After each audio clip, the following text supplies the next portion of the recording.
மனோ 360 இன்றைக்கி நம்ம வீடியோவில் தக்காளி ரசம் வந்து எப்படி பண்ணுறதுன்னு பார்க்கலாம். வாங்க வீடியோக்குள்ளே. இன்றைக்கி நம்ம தக்காளி ரசம் செய்ய போகிறோம். அதுக்கு மேலே இருக்கிற அந்த இது மட்டும் கட் பண்ணிவிடுங்க. இப்போ இது மாதிரி 3 தக்காளி, குட்டி தக்காளி 3 தக்காளி போட்டிருக்கேன். ஒரு பச்சை மிளகாய் போட்டுக்கிறேன். சீரகம் 1 ஸ்பூன் போட்டிருக்கேன். மிளகு 1 ஸ்பூன் போட்டிருக்கேன். கருவேப்பிலை கொஞ்சம், கொத்தமல்லி கொஞ்சம், இந்த புளி பாருங்கள் இந்த அளவு போதும். ஒரு 10 பல்லு பூண்டு, 10-15 பல்லு பூண்டு அப்படியே தோல் இது பண்ணாமல் அப்படியே போட்டுருங்க. போட்டு இதை பல்ஸில் வச்சு கொஞ்சம் அரைச்சிட்டு வந்துடலாம். ரொம்ப நைஸாக அரைக்கக்கூடாது. இப்போ ஒன்றும் ரசத்துக்கு அரைக்கிற கொஞ்சம் குறைன்னு அரைச்சிக்கலாம்.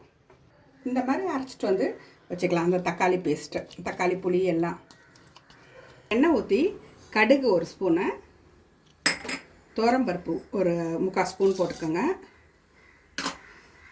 வெந்தயம் வந்து 1/4 ஸ்பூன் போட்டால் போதும். இங்கே பாருங்கள், பெருங்காயம், கட்டி பெருங்காயம் ஒரு சின்னது, 2 காஞ்ச மிளகாய். ரொம்ப அருமையாக இருக்கும் தக்காளி ரசம். ஈஸியாக வச்சிடலாம்.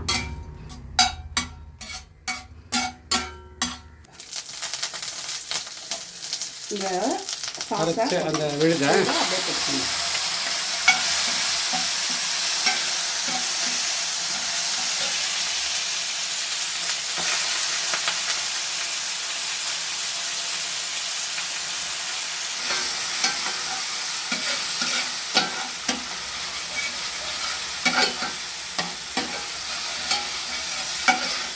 இது வதங்கும் போதே ஒரு 1/2 ஸ்பூன் மஞ்சள் பொடி போட்டுக்கலாம். ஒரு 1/2 ஸ்பூன் போட்டுக்கலாம். சாம்பார் பொடியா? ஆமாங்க, சாம்பார் பொடி. இதெல்லாம் போட்டு நல்லா வதக்கி வச்சுக்கணும்.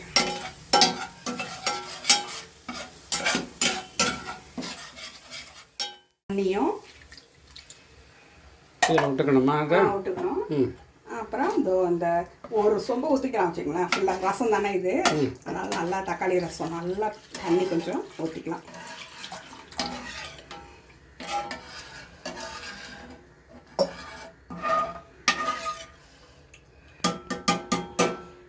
இப்போ பாருங்கள், கல்லுப்பு போட்டுக்கலாம். இதோ இவ்வளோ போட்டுக்கலாம். ஒரு டேபிள் ஸ்பூன் இருக்கலாம்.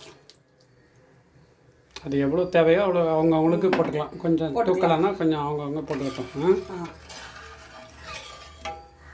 நான் ஒரு அளவுக்குன்னு சொல்கிறேன். ஆனால் நீங்கள் வந்து கரெக்டாக இது பண்ணி டேஸ்ட் பண்ணிவிட்டு பார்த்துக்கங்க. இது மாதிரி நுரைச்சி வரும்போது நம்ம கொத்தமல்லி போட்டுக்கலாம்.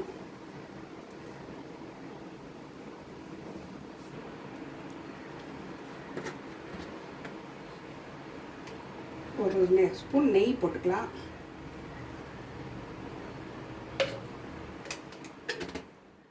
ஃப்ரெண்ட்ஸ் பாருங்கள், சூப்பராக வந்து தக்காளி ரசம் அருமையாக வந்திருக்கு. ரொம்ப அருமையாக இருக்குது. நல்லா வந்து சுட சுட சாதத்தை போட்டு இதை வச்சு சாப்பிட்டு பாருங்கள். ரொம்ப அருமையாக இருக்கும். நல்லா வந்து உடம்புக்கு நல்லா ஒரு அருமையாக இருக்கும். இந்த மிளகு அது எல்லாத்தையும் தக்காளி எல்லாம் இருக்கிறதுனால சூப்பராக இருக்கும். இது செஞ்சு பார்த்துட்டு எப்படி இருக்குன்னு சொல்லிட்டு கமெண்ட் பண்ணுங்கள். இன்னொரு வீடியோவில் சந்திக்கலாம். பாய்.